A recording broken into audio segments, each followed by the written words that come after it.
Assalamualaikum warahmatullahi wabarakatuh. Perkenalkan, nama saya Anissa Ramadan Armita dengan NIM 2330108007. Di sini saya akan menjelaskan materi dengan judul konseling krisis dan konseling pasca bencana atau disaster counseling dalam mengkomunikasinya pada kelainan konseling.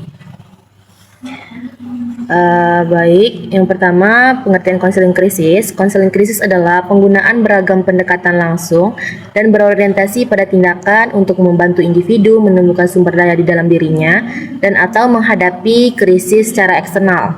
Konseling krisis adalah suatu keadaan di organisasi di mana klien menghadapi frustasi dalam upaya mencapai tujuan penting hidupnya atau mengalami gangguan dalam perjalanan hidup dan hal itu ditanggapi dengan stres. Suatu krisis dapat disebabkan oleh satu atau beberapa faktor. Krisis juga merupakan masalah yang terlalu besar, misal kematian pada seseorang.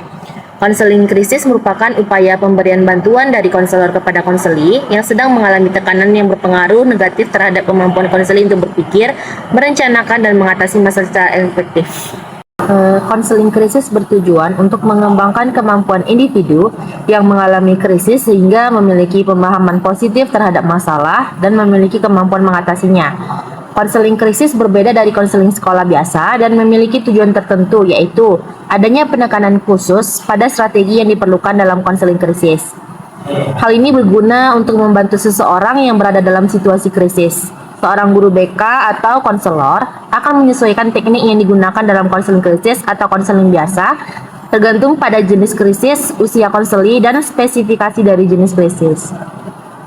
Lalu pengertian konseling krisis bencana, disaster konseling atau konseling pasca bencana adalah suatu tindakan yang dilakukan oleh konselor untuk membantu korban bencana alam dan membantu menghilangkan trauma psikologis yang dihadapi oleh korban bencana alam agar mereka mampu menyesuaikan kembali kehidupannya seperti sedia kala. Konseling pasca bencana ini merupakan proses pemulihan psikologis individu korban bencana alam setelah terjadinya bencana di suatu daerah. Nah, beberapa dampak psikologis yang umum terjadi. Yang pertama itu adalah gangguan stres pasca trauma atau PTSD. Bencana dapat menyebabkan PTSD yang ditandai dengan kecemasan berlebihan, gangguan panik, dan gangguan ketakutan melihat atau mendengar sesuatu yang menimbulkan trauma. Nah, yang kedua ada depresi dan kecemasan. Bencana dapat meningkatkan stres psikologis yang dapat merubah menjadi depresi kronis dan kecemasan akut. Yang ketiga ada perubahan perilaku. Korban bencana mungkin mengalami perubahan perilaku seperti menyendiri, ketakutan, dan gangguan panik.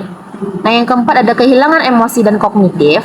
Bencana dapat menyebabkan kehilangan emosi seperti perasaan cinta, keintiman, dan kegembiraan. Pada aspek kognitif, korban mungkin mengalami pikiran kacau, salah persepsi, menurunnya kemampuan untuk mengambil keputusan, daya konsentrasi, dan daya ingat berkurang.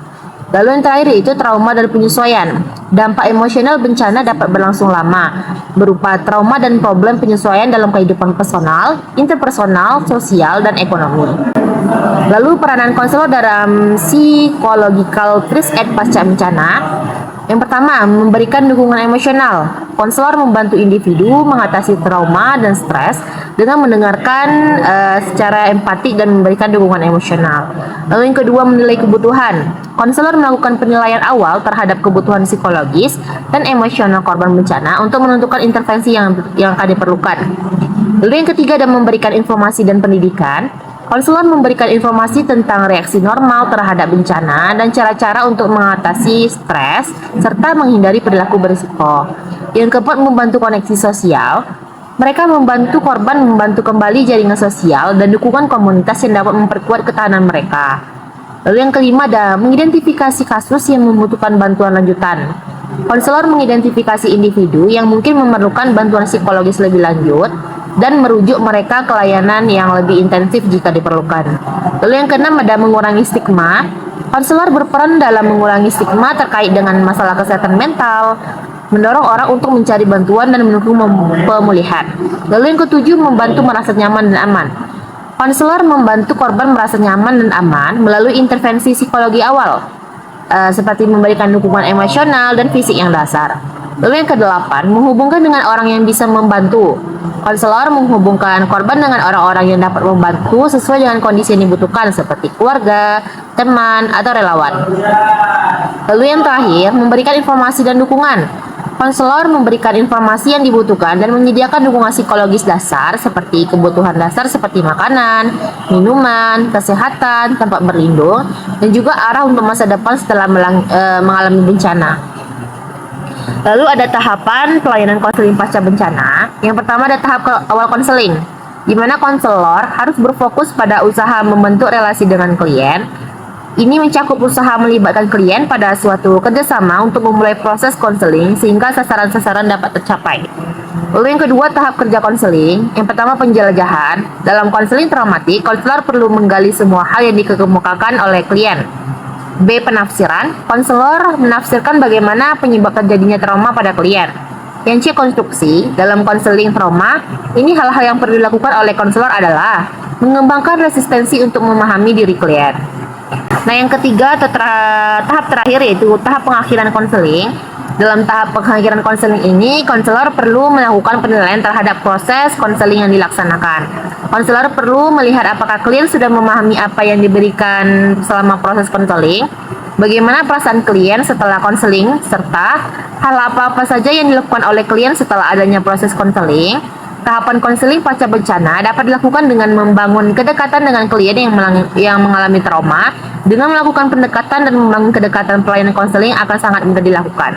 Dengan melakukan pendekatan tersebut, selanjutnya dapat dilakukan berbagai teknik untuk melaksanakan kegiatan atau pelayanan konseling tersebut, seperti melakukan desensitisasi maupun terapi-terapi lainnya. Sekian, terima kasih. Itu yang bisa saya dapat presentasikan. Mohon maaf jika ada salah-salah kata. Akhirul kalam, wassalamualaikum warahmatullahi wabarakatuh.